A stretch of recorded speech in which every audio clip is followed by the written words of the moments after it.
I'm the chair of the Incline Village Board of Trustees. Our data is showing us that we probably have 3,500 to 4,000 full-time residents that live here all the time.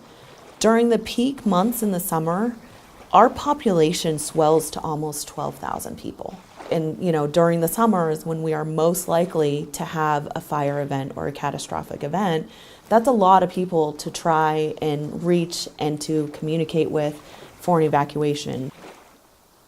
When I think about not just preserving the environment, but also the safety of our community, there's some real concerns. There are 3 two-lane roads in and out of this community, which means if we had a major evacuation event, if we had a fire in our community, there are 3 roads to get out.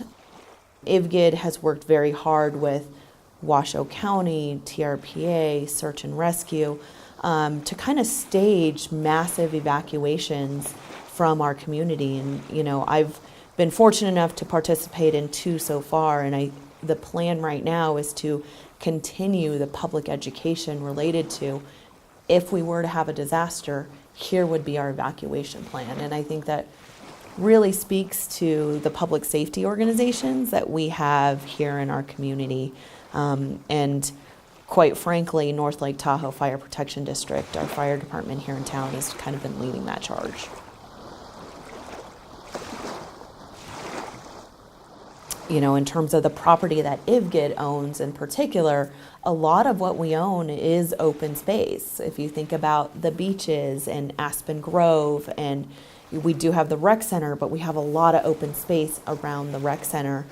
One of the things that we've been undertaking as a community in Incline Village is our community services master plan.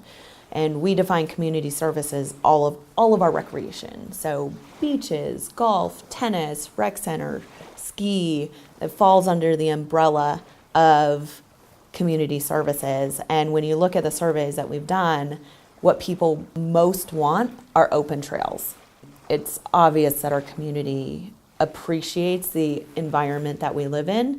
They love the trails that are around our community. They'd love to see more trails within our community. The interesting part about Incline Village is we are limited to the parcels that are in existence today.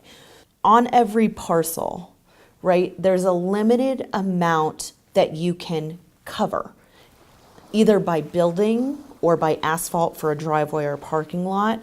So I think in that way, we've put in natural restrictions on what people can do because of coverage. So I think there's a natural mechanism there that helps us curtail that. What you see happening a lot of times now, if you took a drive down Lakeshore, you'd see a lot of construction going on. But what you see is existing buildings are being taken down and new buildings are being put up. So I think because there's a limit of how much we can actually cover within the basin, what you see in terms of development and redevelopment is improvements to already existing structures. But TRPA, I think, has done a really good job of defining how we can build and develop and redevelop while preserving the natural Tahoe environment. We live in a natural area, and inherently we are the invaders of the natural area, right? Everything that we do has an impact on the lake.